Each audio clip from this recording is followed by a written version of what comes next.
Pune. Caste reforms. Condition of the Untouchables. The condition of the Untouchables was equally pathetic. The Untouchables performed several works such as removing dead bodies, making leather goods, tanning leather, sweeping streets, and cleaning toilets and drains. Upper castes regarded them as impure, and a lot of restrictions were imposed on them. Pandita Ramabai Saraswati. Pandita Ramabai was born in 1885. Anantha Shastri, her father, was a traditional Brahmin of Maharashtra. He began teaching his wife Sanskrit, due to which there was so much opposition that he had to leave his village. He moved with his family to a forest where they built a hut to live in. Pandita was born here. Anantha taught Sanskrit to his daughter also. He made her learn Shastras and Puranas. When Pandita was 16 years old, her parents passed away. Orphaned, Pandita along with her brother wandered from place to place. But no one provided them shelter. People blamed the educated girl Pandita for her misfortune. After roaming around like this for some time, Pandita reached Calcutta. Many people in Kolkata were influenced by Ram Mohan Roy, Vidyasagar and others. Therefore, they held a different opinion about women and welcomed Pandita.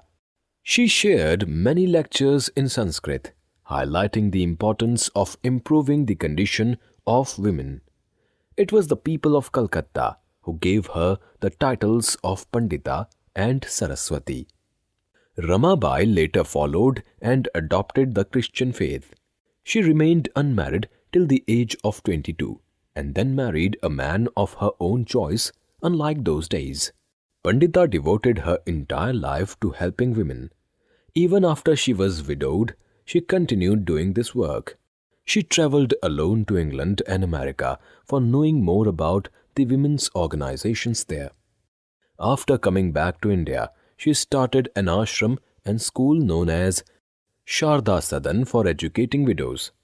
Women were taught different skills and vocations at this school so that they could stand on their own feet.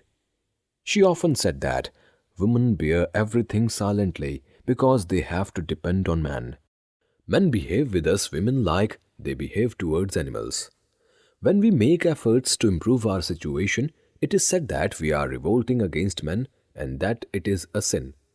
In fact, the biggest sin is to endure the ill deeds of men and not oppose them. She said, this was how Ramabai began one of her lectures at a meeting. Respected members of the audience, you should not be surprised at my weak voice. When the women of India have never been given the opportunity to speak, how can their voice be strong? Pandita's issues was that just as no lends an ear to Indians in England, similarly, no one lends an ear to women in Indian society. Beginning of the caste reform movements. During the 18th century, the spread of ideas such as humanism, equality and reasoning made people question the existing inequalities. The rule of the British in India brought about some very dynamic changes. The British laws were same for all castes. For instance, aboard a railway coach, all classes travelled together. This compelled the people of different castes to mingle with each other. Economic policies, as discussed in preceding chapters, caused widespread landlessness and deindustrialization. Western education introduced Indians to many liberal ideas and made them more aware of the need to reform their society. In fact, some outcast communities were able to prosper under the British rule. For example, during British period, demand for shoes increased, so communities like Madigas prospered. Social reformers. Jyotirao Govindarao Phule. Jyotirao Govindarao Phule occupied a respectable position among the social reformers of his age. He was born in a family of flower sellers, that is Mali. He received English education against opposition from the orthodox sections. Phule fought hard to end caste discrimination and Brahmana domination in Maharashtra. He organized marriages without the help of priests. Phule propagated the idea that this land in reality belonged to the lower castes, who were the natives of this land. In the year 1873, he wrote a book titled Ghulamgiri, which he dedicated to the American movement. He also protested against the different forms of social inequalities prevalent in Indian society. He formed the Satya Shodhak Samaj, whose primary aim was to improve the condition of the oppressed classes. Mahadeva Govinda Ranade and Ramakrishna Bhandarkar. Justice Mahadeva Govinda Ranade and Ramakrishna Bhandarkar were two prominent reformers from Maharashtra. In 1867, they founded an organization called the Prarthana Samaj with the objective of abolishing caste system. In 1887, they founded the National Social Conference with the purpose of working for social reforms throughout the country. Gopal Hari Deshmukh. Gopal Hari Deshmukh, particularly known for his writings in Marathi, was another prominent social reformer from Maharashtra. He attacked the priestly class and the caste system. He was called Lokhitawadi, Swami Vivekananda and Ramakrishna Mission. Narendranath Datta, widely known as Swami Vivekananda, was the most famous disciple of Ramakrishna Paramhans. After analyzing Indian and Western philosophy, he attacked prevalent superstitions and narrow-mindedness. He firmly opposed caste system and untouchability. He believed in reforming the society through education and social service. Kandukuri Veeralingam. Kandukuri Veeralingam, prominent reformer from Andhra Pradesh, too fought against the social evils in the society. He encouraged inter-caste marriages and fought against the caste system. Veerasalingam was responsible for the construction of a temple known as Brahmo Mandir in 1887 in Andhra Pradesh. He also established the Hitkarini school in 1908. Wonderful to know. Sister Nivedita, real name Margaret Elizabeth, was a prominent disciple of Swami Vivekananda. Inspired by his teachings, she came to India from Ireland. She dedicated her life to work for the poor and for emancipation of women. Chambeti Sridharalu Naidu. Sridharalu Naidu started an organization, Veda Samaj, in 1864 at Madras, Chennai, modelled on Brahma Samaj. The main aim of this organization was to spread awareness among the people regarding prevalent superstitions and to eradicate caste inequalities. Periyar Ramaswamy. In Tamil, Periyar literally means great man.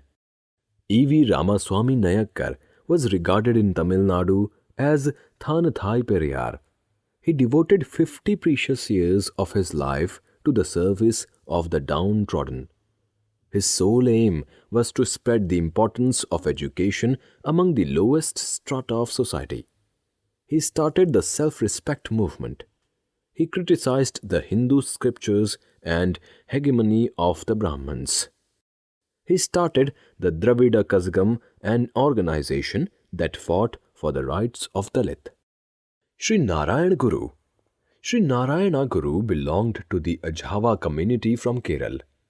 Having first-hand experience of the oppressive caste system in his earlier years, he consistently worked for the betterment of the untouchables. He studied Sanskrit literature in a period when only Brahmins were allowed to do so. Another important contribution was the establishment of temples without the images of deities. In 1903, he started an organization by the name of Sri Narayana Dharma Paripalana Yogam, that is SNDP. The main work of this organization was to get temple entry rights for the untouchables. Swami Dayananda Saraswati and Arya Samaj. Swami Dayananda Saraswati founded Arya Samaj in 1875. Arya Samaj brought a number of social reforms. It worked towards the upliftment of women and their education. Swami Dayananda believed that women were also entitled to study the Vedas just as men did. Mahatma Gandhi. Mahatma Gandhi, one of the greatest leaders of India, worked for the upliftment of the lower castes in India. He included social reform as part of nationalist movement. Gandhiji launched several campaigns against the inhuman practice of untouchability. It was Gandhiji who coined the term Harijan and founded the All India Harijan Sangh with a view to abolish untouchability. Bhim Rao Ambedkar. Dr. B.R. Ambedkar struggled throughout his life against the oppressive caste system. He was the architect of the Indian Constitution.